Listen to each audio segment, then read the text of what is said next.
The holiday season stirs up anxiety for so many people because we are entering into that time where we're spending more time with family and in-laws. And of course, the inevitable unwelcome questions, comments, or visits and expectations start to show up for people. Hi, I'm Dr. Tracy. I'm a psychologist and couples therapist. I've been working with people for nearly 2 decades, and I teach you how to have a healthy relationship. Something that commonly shows up for people is around what they're actually saying when it comes to boundary setting. And that is that they tell me that they say this thing, but when we go into it, and the common response is, and they didn't respect my boundaries.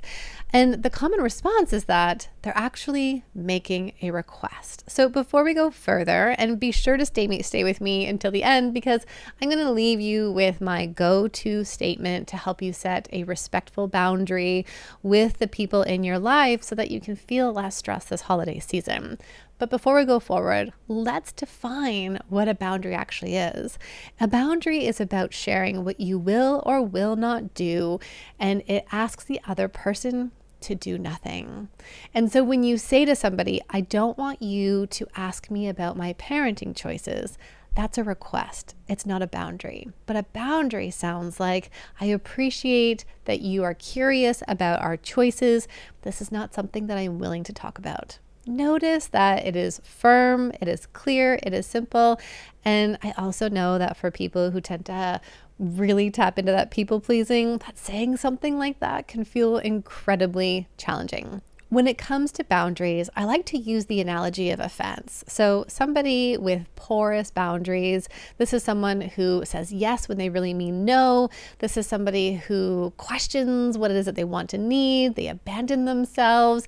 This is somebody whose gate is wide open. And so all of this stuff comes in and it really impacts them and they end up not feeling good. And especially during these holiday events, this does not feel good. And what we want to be able to do with boundaries is we want to be able to selectively choose how we are closing that depending on who the person is that we're communicating with, what kind of relationship we hope to have with them, and also what the context of the situation is. So when it comes to boundaries, I think it's important for you to remember that people will be upset.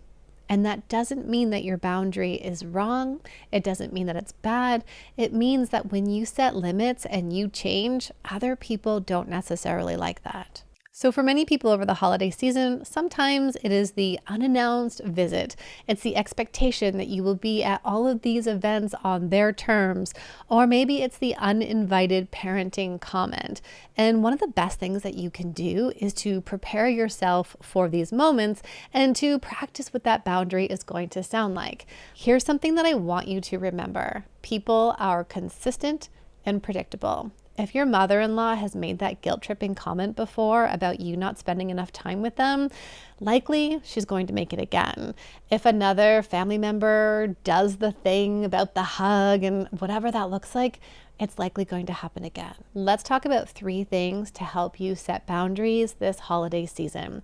The first thing I want you to do is to spend some time identifying what is the behavior or the comment or the thing that that other family member does that doesn't feel good for you, and what is that boundary going to be? Knowing that people are consistent and predictable. If your mother or mother-in-law always brings up weight or food at the dinner table, you can prepare for this. Write down what some of those non-negotiables are for you. What is it that you are willing to do? What is it that you are not willing to do?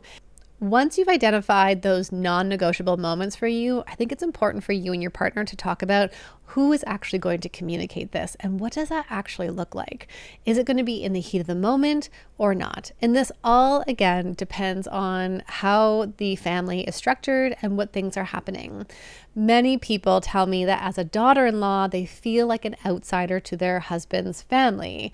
And if this is the situation, then it's going to be best for your husband, your partner, to communicate it with their family.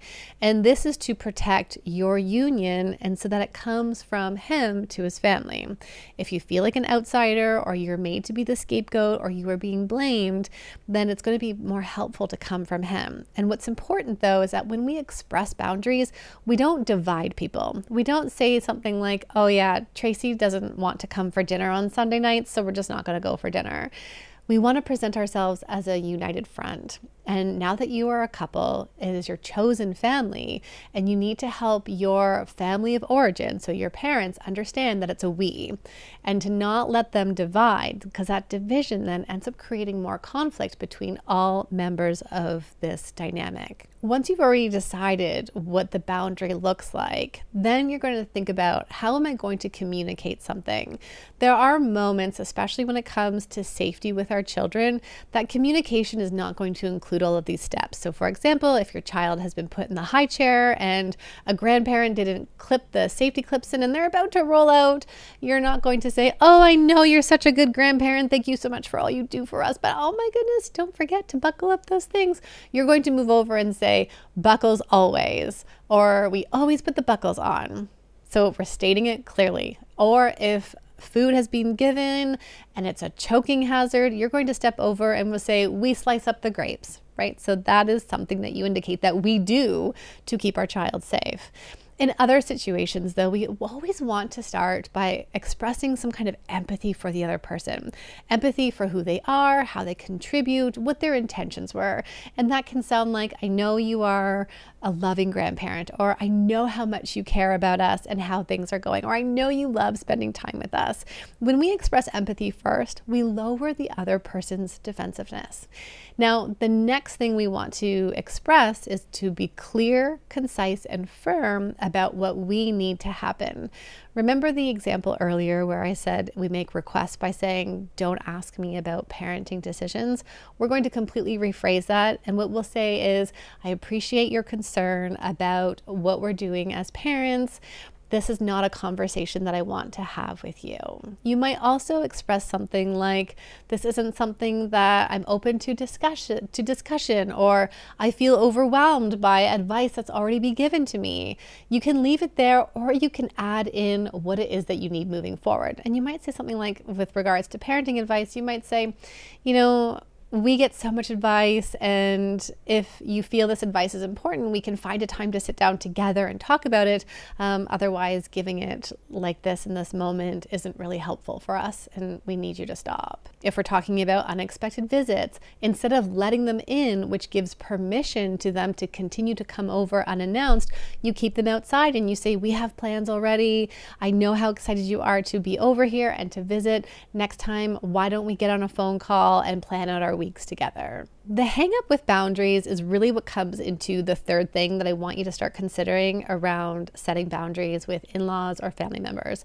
And that is around taking action. A lot of times we think that boundaries are just about communication, but the next step is what you are going to do when a boundary is crossed. The boundary is, I don't talk about my parenting choices. And so then here comes your mother-in-law or your own parent, and they say, oh, why are you still doing with sleep? Or why are you doing this? When you start to justify and share the research and talk about the post that you, or the podcast that you're listening to, you have just given them permission to have this conversation with you. Ask yourself, what action am I going to take to uphold this boundary? That action might be, I'm going to clearly express again, this is not a conversation I want to have. The action might be, I'm going to end our phone call now when you ask those questions. Or it might be, as hard as this might be, if people are yelling at the family table like this, we're going to leave because it doesn't feel good for us. That is you acting on what your boundary is.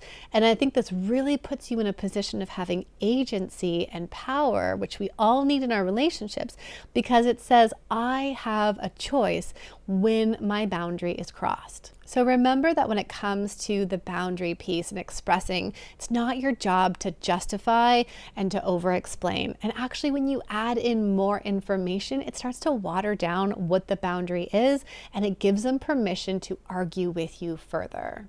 Now, here's the phrase that I promised you at the beginning that you can use if someone crosses your boundary. Here's what you're going to say. I appreciate your input. We've made our decision and we're comfortable with it. And it's okay if you and I see this differently. Now, here's the phrase I promise you can use if someone crosses your boundary. Here it is. I appreciate your input.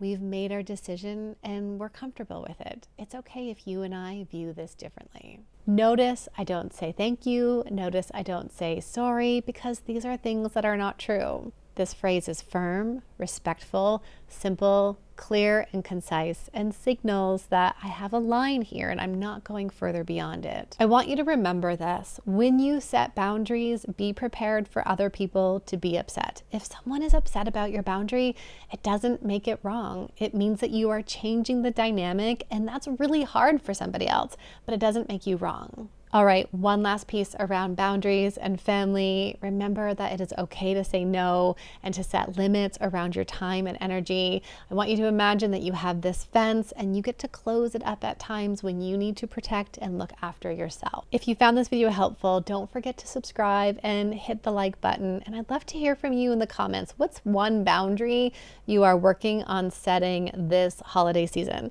Let's support each other and create a holiday filled with joy. And if you're looking for more ways to navigate building a healthy relationship, be sure to check out my other videos. All right, I'll see you next time.